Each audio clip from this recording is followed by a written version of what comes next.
Now, South African Tourism invites you to Meetings Africa 2026, taking place from the 23rd to the 25th of February at the Sandton Convention Centre. Connect with Africa's diverse offerings of services and products in the meetings, incentives, conferences and exhibition sector.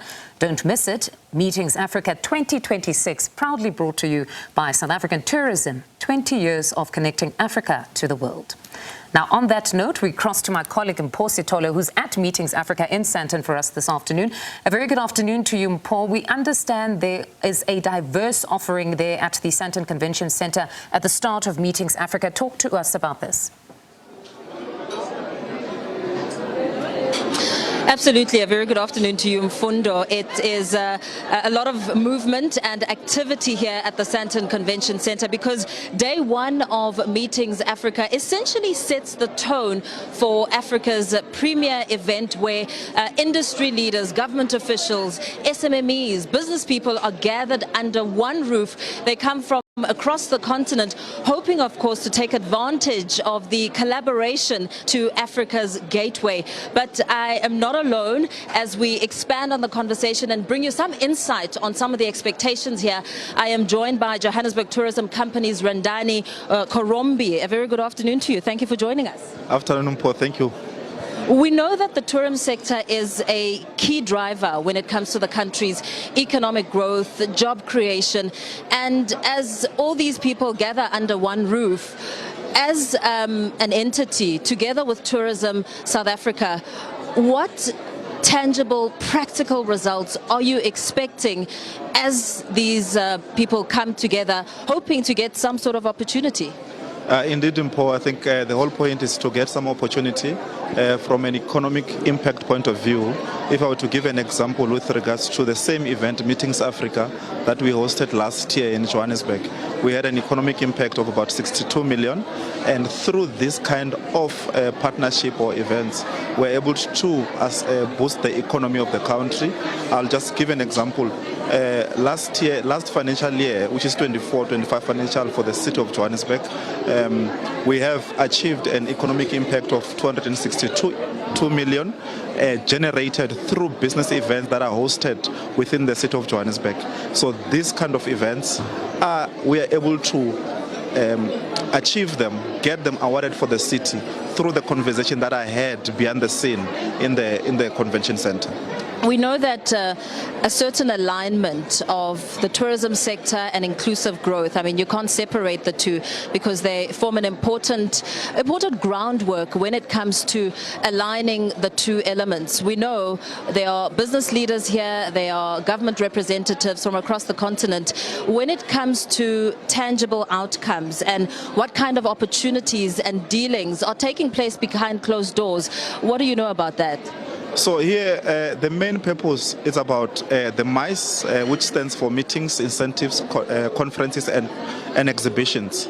So the purpose of us gathering here is to get those opportunities wherein destination gets an opportunity to bid for conferences to be hosted in their own cities. I'll just give an example from our side as the city of Johannesburg. The Johannesburg Tourism Company has been awarded conferences between 2026 and 2030, which we're expecting more than 10,000 delegates with an economic impact expected at around 220 million from this kind of event. So this is the space where we're able to market the destination and also show the destination from a B leisure, which stands for business and leisure activities.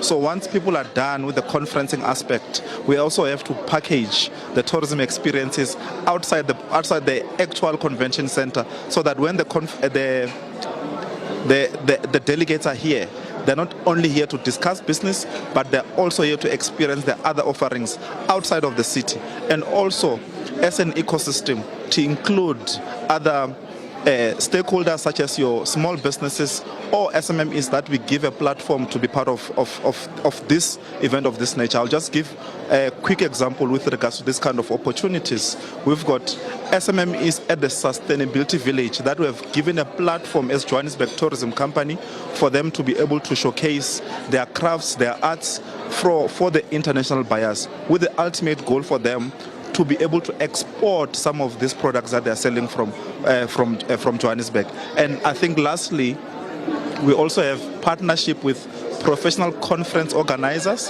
that are here to have an engagement with hosted buyers for them to be able to get an opportunity to win these business events to be hosted within our continent to enable that sustainability of job creation as well as enhancement of existing businesses and also to create new SMMEs from such events. Before, we went live on air, you were talking to me about some of the myths that need to be done away with when it comes to some perceptions that may be felt from those who are, first-time visitors perhaps, or perhaps coming here again, but are still with the underlying myths about what kind of messaging do you want to send to those delegates? So, as I was saying earlier on, is that in terms of any destination, there will always be perception. So from our side as Johannesburg Tourism Company, we are using such events, both business events as well as leisure events, to ensure, to market the destination into the global space, to demonstrate that Johannesburg indeed is a competitive destination within the conferencing space as well as leisure activities. I think it goes without saying that there are a lot of activities that are taking place here, including the leisure, there's a Live Golf, which is a stone thrown away from here. There's Cricket World Cup, which is taking place in 2027, which shows that Johannesburg as a destination, it's indeed a global competitive destination. So these events that have taken place here, they assist to improve or enhance the image of the destination. So from our side as Johannesburg Tourism Company, so when delegates are here, we take an opportunity in partnership with our stakeholders such as Gauteng Tourism, South African Tourism, and showcase some of the experiences. Go to the township, go to the inner city and experience what Johannesburg or the country has to offer to ensure that what you read as a perception is not really the truth on the ground. And then we turn these people into repeating visitors in the future. Thank you very much. Thanks for speaking to us. We're going to have to leave it there.